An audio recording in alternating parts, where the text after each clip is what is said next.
पद पंकज पावन शोक नशावन, पद रज की महिमा भारी। गुरुदेव, यह आश्रम बड़ा विचित्र लग रहा है। न ही पूरी तरह उजड़ा हुआ और न ही पूरी तरह बसा हुआ। पत्ता पत्ता सूख गया है, परंतु ये तुलसी का पौधा अभी भी हरा भरा है। ये क्या भेद है गुरुदेव? तुमने सच कहा है राम, यह बड़ा विचित्र स्थान है, जहां गौतम ऋषि के शाप से सब कुछ उजड़ गया, परंतु एक तुलसी का पौधा अभी तक इसलिए जीवित है क्योंकि एक नारी की आत्मा यहां पर वास करती है। एक नारी की आत्मा? हां, एक अभागन नारी, जिसके साथ एक पुरुष ने छल किया और दूसरे ने उसको दंड दिया। ये कैसी अद्भुत कथा है गुरुदेव? ये कौन लोग थे जिन्होंने ऐसा किया? दो महान पुरुष, एक देवताओं का राजा इंद्र और दूसरा उसका पति महान तपस्वी ऋषि गौतम। पर क्यों? यह एक नारी के दुर्भाग्य की करुण कथा है। महर्षि गौतम की पत्नी अहिल्या परम सुंदरी थी, जिसके कारण देवराज इंद्र उस पर आसक्त हो गया।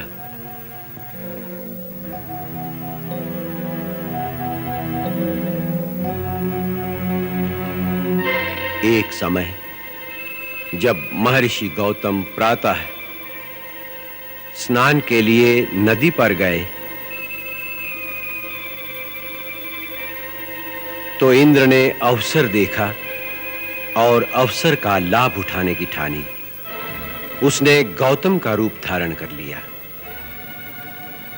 गौतम का रूप धारण करने के पश्चात अहिल्या से समागम के लिए वो दबे पांव चुपके चुपके अहिल्या की कुटिया की ओर चल पड़ा।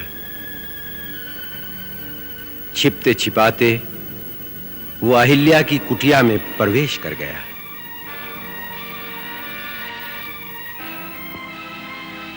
जिस समय इंद्र छिपकर अहिल्या की कुटिया से निकल रहा था, उसी समय गौतम मुनि स्नान करके वापस लौट रहे थे।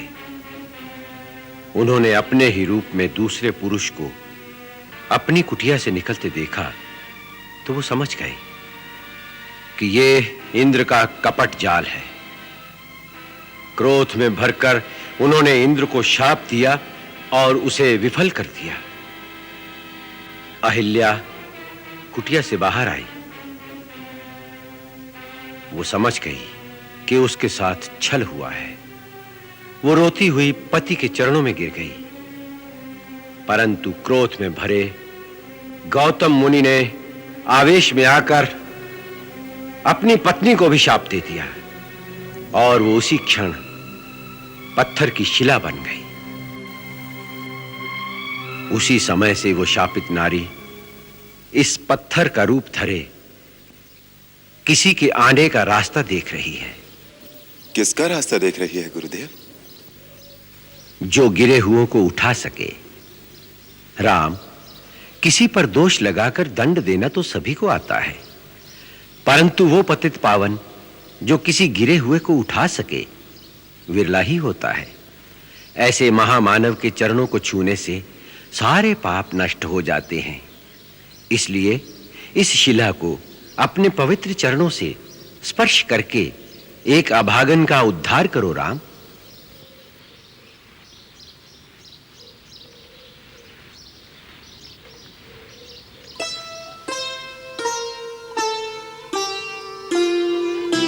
श्री राम चरण के सुखद स्पर्श से शिला बनी सुंदर नारी। पद पंकज पावन शोक नशावन, पद रज की महिमा भारी। मैं नारी पावन, मैं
चरण परी। जो अति मन भावा सोई बर पावा, गई पति लोक आनंद भरी। गई पति लोक आनंद भरी। गई पति लोक आनंद भरी। राम हरि जय राम हरि, राम हरि जय राम हरि, राम हरि जय राम हरि, राम हरि जय राम हरि, राम हरि जय राम हरि, राम हरि जय राम हरि, राम हरि।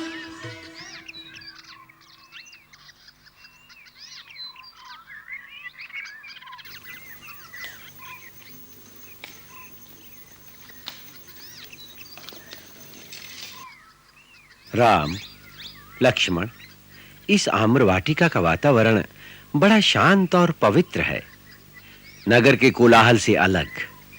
क्यों ना हम अपना डेरा यहीं डालें? जैसी आपकी इच्छा गुरुदेव। महामुनि के श्री चरणों में दास का सादर प्रणाम। कल्याणमस्तु। मैं महाराज को आपके आगमन की सूचना देता हूँ। अखंड सौभाग्य महारानी सुनैना, यशस्वी हो मिथिलेश्वर जनक, सकल मनोरथ सफल हो।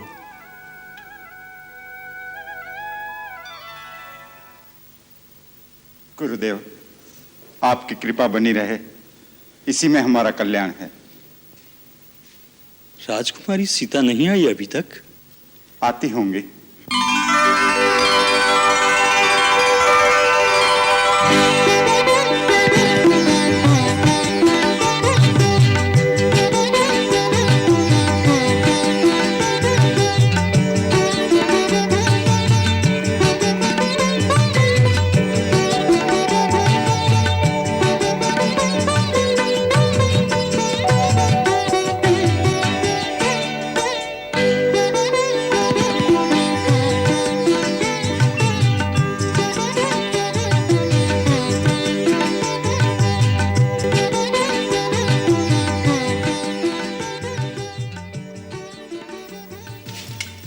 गुरु शतानंद के चरणों में प्रणाम। तुम्हारी मनोकामना पूर्ण हो बेटी।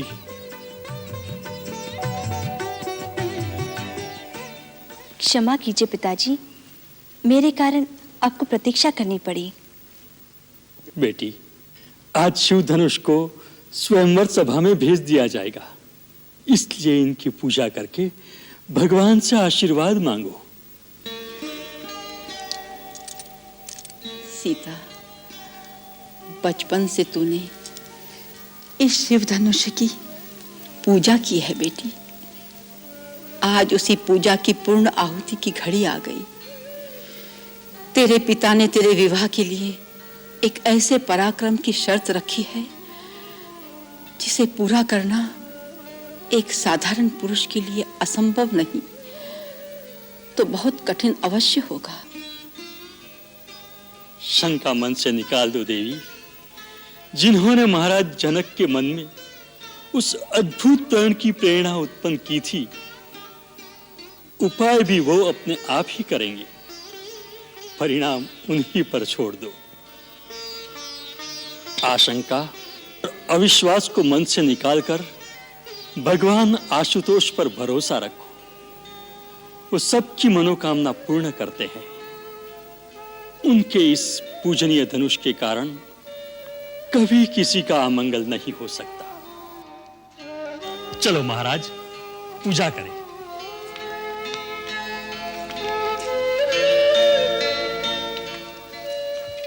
लो बेटी सीता, मन लगाकर पूजा करो।